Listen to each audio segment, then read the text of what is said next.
From Kern Government Television, welcome to this week's Kern County Board of Supervisors meeting, originating from the County Administrative Center located at 1115 Truxtun Avenue, Bakersfield, California.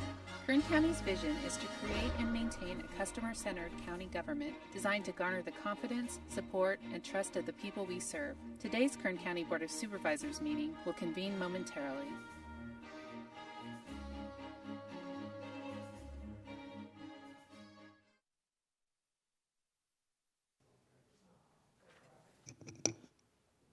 Okay. Board to reconvene. Madam Clerk, please call the roll.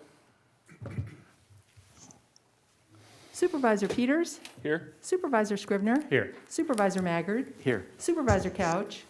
Supervisor Perez? Here. Okay, good afternoon and welcome to the Tuesday, February 23rd, 2 p.m. meeting of the Kern County Board of Supervisors. We will first hear from County Counsel Margot Raison for a report taken on action in closed session. Good afternoon, Chairman Peters, board members. This morning in closed session, you met on items 40 and 41, but there is no reportable action. Thank you. The County of Kern has provided notice that as a result of the declared federal, state, and local emergencies due to the COVID-19 pandemic and in light of the governor's orders, this Board of Supervisors meeting is not physically open to the public. Testimony and general public comment are accepted via email or voice message to the clerk of the board's office prior to today's meeting, and live comments via teleconference will be heard during the meeting. We will begin by considering the consent agenda. All items listed with the CA above the items are considered to be routine and non-controversial by county staff. Consent items will be considered first and may be approved by one motion. If a member of the public wishes to comment or ask questions regarding an item on the consent agenda, they may do so prior to a vote being taken. A member of the board may remove an item from the consent agenda, and it will be considered in listed sequence with an opportunity for any member of the public to address the board concerning the item before action is taken.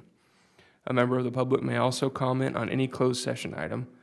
At this time, I will read the consent agenda item numbers. That is items 3 through 5 on page 2, 6 through 9 on page 3, 10 through 12 on page 4, 13 through 19 on page 5, 20 through 27 on page 6, and 28 through 34 on page 7. Madam Clerk, are there any members of the public wishing to speak to the consent agenda? No, Mr. Chairman, we have no members of the public wishing to speak on consent agenda items. Thank you. Are there any members of the board that would like an item removed for discussion? Move approval of the consent agenda, Mr. Chairman. Second. Thank you. Madam Clerk, can we have a vote? The motion carries, all ayes. Okay, I will entertain a motion to approve, excuse me, wrong part there. The board will now consider item number 1, public presentations. This portion of the meeting is reserved for persons to address the board on any matter not on this agenda, but under the jurisdiction of the board. Board members may respond briefly to statements made or questions posed. They may ask a question for clarification, make a referral to staff for factual information, or request staff to report back to the board at a later meeting. Also, the board may take action to direct the staff to place a matter of business on future agendas. Speakers are limited to 2 minutes. Please state and spell your name before making your presentation. Madam Clerk, have we received any public comment? Mr. Chairman, members of the board, we have 2 members of the public who would like to address your board under public presentations. We will begin with Arkady Zhavirovich. Mr. Zhavirovich, if you would unmute your phone by pressing *6, you have 2 minutes to address the board. And board members, I wanted you to know you have received all the communications that Mr. Zhavirovich sent us.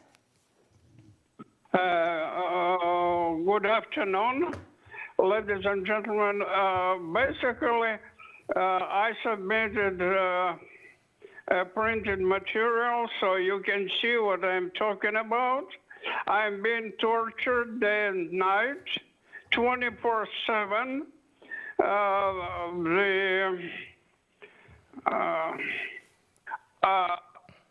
I do not get any help from sheriff to the degree that he refused to even accept my 911 calls.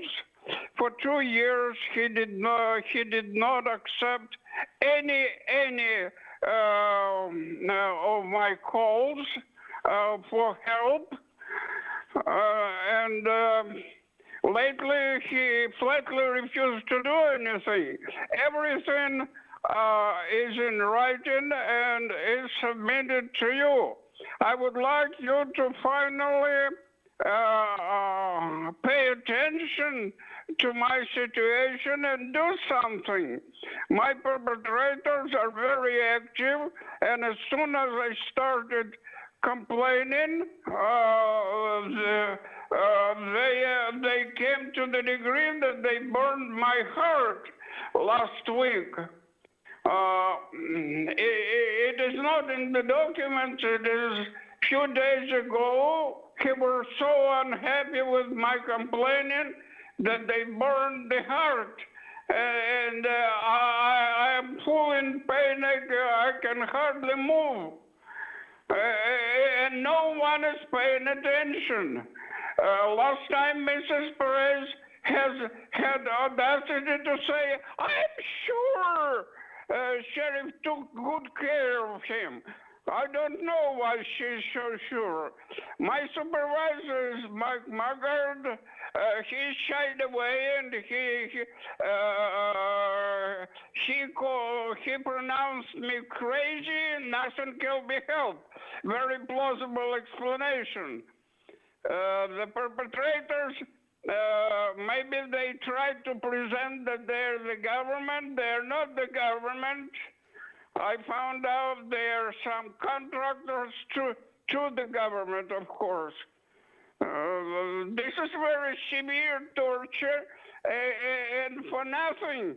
And they torture hundreds of thousands of people in the country. And you call yourself the government of this country and do nothing. I submitted a letter to Mr. Peters in January, and I never heard from him.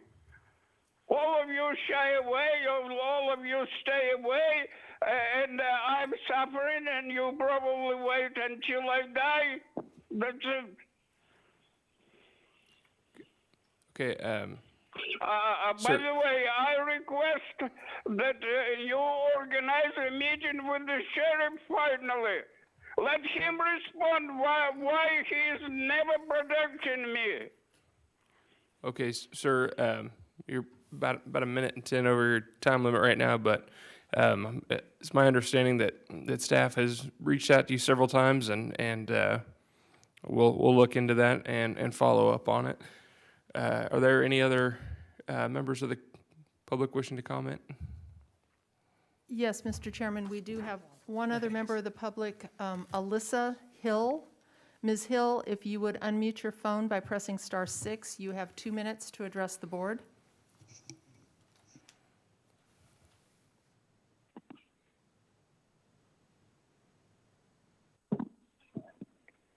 Good evening. My name is Alyssa Hill, Alyssa,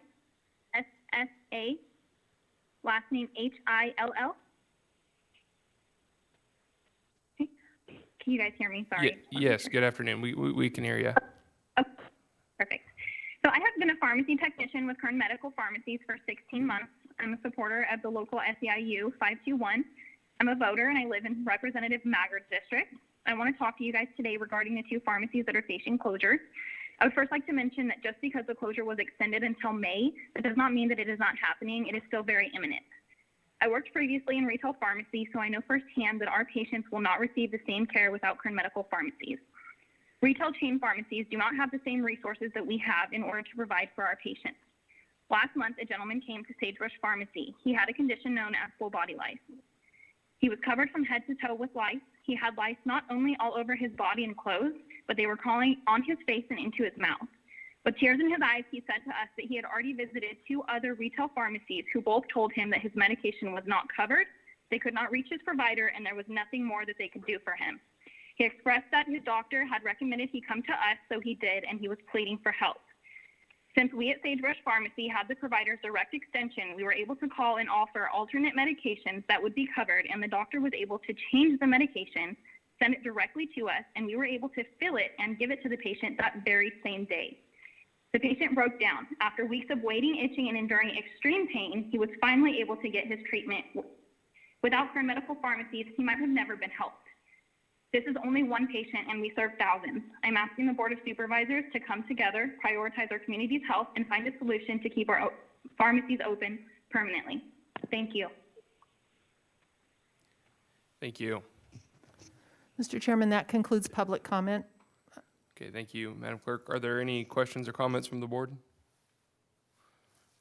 Okay. We will now consider item number 2, board member announcements or reports. Are there any questions or comments from the board?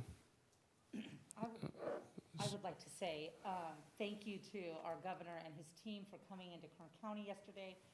We'll be launching sites, as we heard earlier, in Rosamond and Zach's district, as well as Rosamond and Zach's district, and Wasco apparently in David's district. So these are exciting moves forward. Hopefully they come with all the vaccinations that we need. We're certainly pushing for that. So thank you for the county health department, who worked closely with the governor's staff to make that a success. And as we continue to roll out, we'll stay on top of it and continue developing our relationship with the governor. But I am deeply grateful to the governor's interests and focus on the Central Valley. So just a small gratitude to him. Thank you.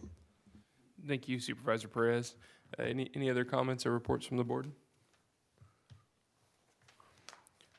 Okay. Having no more items to consider, I will now entertain a motion to adjourn to Monday, March 8th for a special meeting. So moved.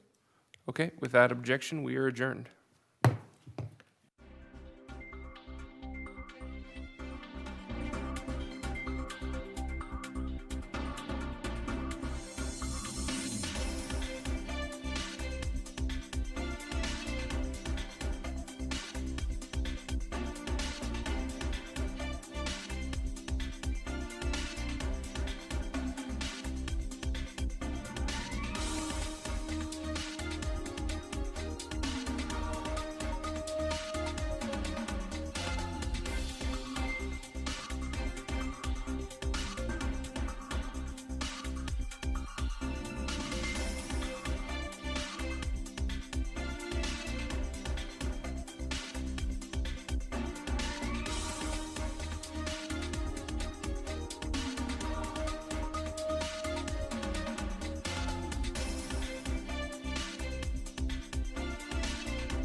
Layer deployable sun shield and the